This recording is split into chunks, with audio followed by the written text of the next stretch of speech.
Having an adaptive offense relevant to the personnel that your team has and the way that those pieces fit together is as important as anything. Why do the Phoenix Mercury have one of the better offenses in the W? Let's dive into those reasons why in today's episode of Steven Studies. We'll go ahead and dive into a couple of conversations that I was able to have with coaches as well as players to kind of set the scene for everything that we'll be speaking to in this film session, which is going to be largely on split cuts, but also just kind of looking at some action that they get into generally when Alyssa Thomas has the ball in certain pockets of the floor. So let's start off with me speaking with Indiana Fever coach Stephanie White on split cuts, why they're so effective, and generally how she's seen them kind of just have impact on the game in a way that's unique from other actions that teams get into. Yeah, I mean, it's just a part of the evolution of the game. A lot more off-ball action.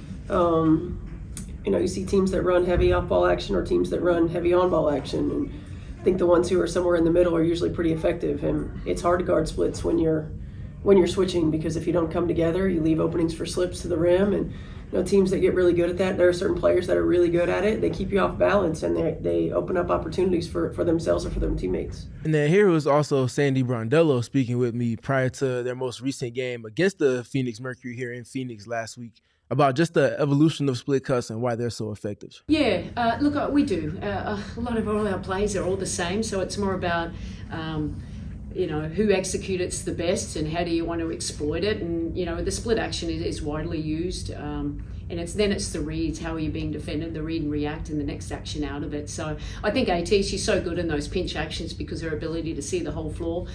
We've got some pretty good post players that can do too, especially Emma Messerman. I think she does a good job of moving the ball and finding those open cutters. And then here I had a chance to speak with Nate Tibbetts about their involving and kind of evolving and also the kind of uptick in usage with split cuts and split action that they've been leaning more into as they've kind of condensed their rotation and they've started to kind of get an idea of how teams are looking to guard their off-ball actions more. It's just us evolving as a offense and, changing as we've gotten our kind of shrunk our rotation a little bit. I think adding DB was a big piece to us getting to our motion or splits, just with her knowledge and experience and size.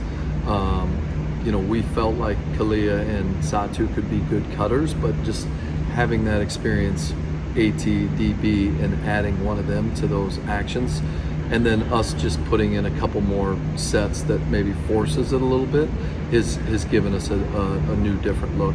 And then lastly here, I also spoke with Sammy Whitcomb about just the ways in which it bends and puts a unique type of pressure on the defense for their offense and why she sees them with their personnel, including her, being so effective running this particular action. Yeah, I mean, that's been great too. Obviously having so many weapons, having people who are so effective going to the rim as well, like diving with DB, with Sa, with Ka, like they can post up, they can cut. And then I think obviously having the perimeter shooting where you can pop back for a quick shot if they both go to the cutters. But I think, kind of the key to that is having someone like AT or whoever's in that spot being a really great reader of the game and a passer, facilitator, someone that can see those stuff happen, see that happening and make the right read. All right, so there you hear it from multiple players, or multiple coaches rather, as well as Sammy Whitcomb, why this action is so impactful and effective for the team. There's a ton of reasons why they get into it. Maybe the chief reason why, especially as we've kind of bookmarked over the course of the season. I've talked about it on our Mercury podcast as well as on the timeline on Twitter. Teams are just defaulting to switching the off-ball actions that the Mercury like to get into. Naturally, if you have someone like Alyssa Thomas, you're getting into a ton of cutting and a ton of off-ball movement because of her playmaking prowess as an all-time great in that respect. But her doing so from different pockets of the floor bends and puts a different type of pressure on a defense to be sharp with whatever coverages that they want to get into, but also with the communication dynamic. And when their tempo is where it's supposed to be, which is arguably the most important piece of all of this, you want to create confusion. You want to create some indecision. You want to ultimately create and execute off of advantage from that. When they're playing at a certain tempo, defenses don't have a choice but to make a mistake in some capacity. Sometimes the mistake is just not having the right size to match up with the players that they have in these respective actions that they get into. So Alyssa Thomas being the spearheading piece of it all is important to it, integral to it. Her all-time great prowess as a playmaker, the court mapping, understanding leverage, understanding and processing angles and all of those other different things, just very important for the team. So we'll go ahead and dive into the film now, and I'll kind of detail a little bit more of it, starting with Alyssa, but also with the different player personnel groupings that they have. What's the reason why they get into specific decisions within it, how they create space for it, and ultimately generally answering the why behind why it is that they want to go to split cuts as often as they do, and in the unique manners in which they go about doing so as well. All right, first clip here, we're going to be paying close attention to who's involved in this first set. So I'll kind of put out a little bit of a disclaimer off the rip.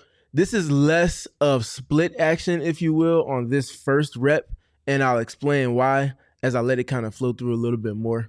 So we're going to be seeing split cut by definition is when the person that makes a pass into the post is then setting a screen off the ball.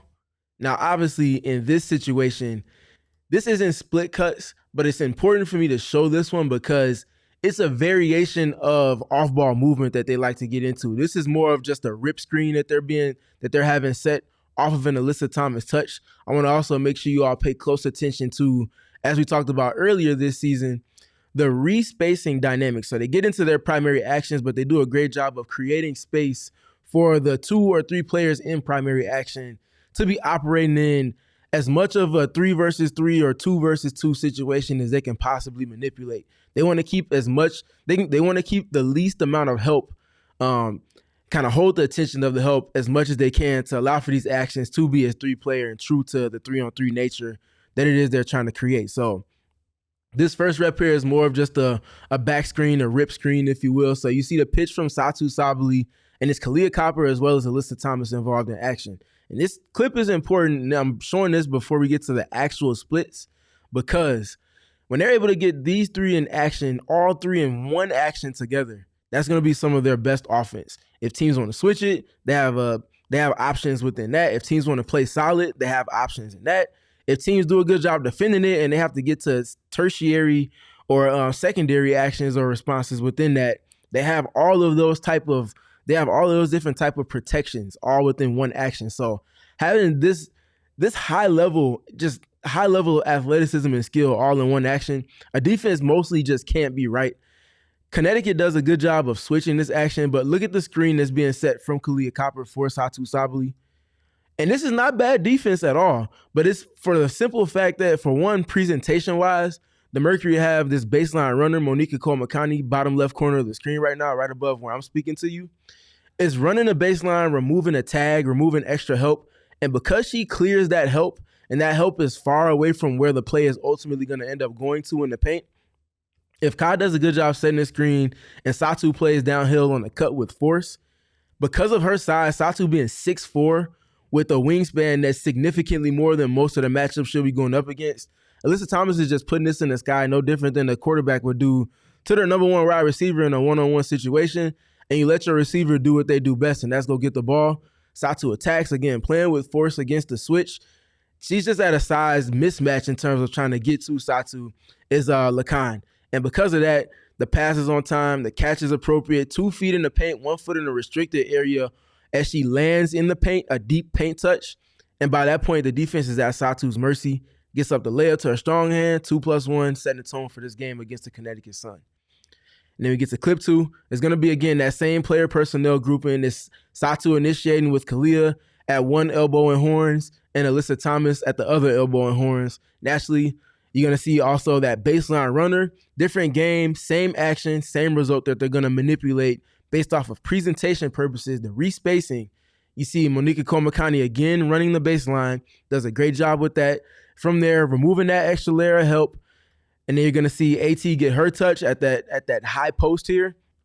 You see Kahleah Copper going in to set the screen for Satou Sabally. Again, not quite split action yet. This is more so just a rip screen that they're kind of setting, or chin action, if you will, and they're removing that baseline help.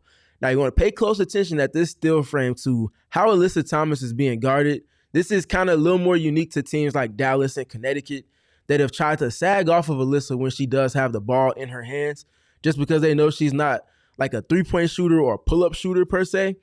But because of her, again, the court mapping, understanding angles, understanding windows and timing of passes, on top of the accuracy that she uses to the receivers that she's throwing the ball to, Even if you try to sag off like Aaliyah Boston is doing right here to try to neutralize an advantage that they're working to create off the ball, because they've manipulated the space so well, and Kalia does a great job of truly wanting to and actually setting a great screen right here, Satu set up for great success. The timing of the pass, again, like we just got done talking about with Alyssa, is right where it needs to be, when it needs to be, and how it needs to get there.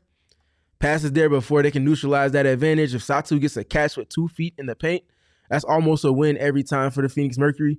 She does a good job in an unorthodox way, finishing over this kind of help that's sagging off of Alyssa to try to protect the rim from Aaliyah Boston. Simply does not matter. 2 points for the Phoenix Mercury. All right, at this point in this film session, we're going to make a pause and we're going to encourage you all to become diehards, because if you want to see the rest of this film session, we'll have plenty more to speak to, but it's going to be behind our diehard wall. So if you want to become a diehard member, go to gophnx.com. On the home screen, you can click on Become a Diehard Member. Upon doing so, you'll get access to a ton of other exclusive content that we create over here at PHNX Sports, like this film session that you're watching here, which will have a handful more minutes that you can kind of dive into for your entertainment and for your information purposes. So do that. Holler at me on the other side of the diehards, and I'll talk to you soon.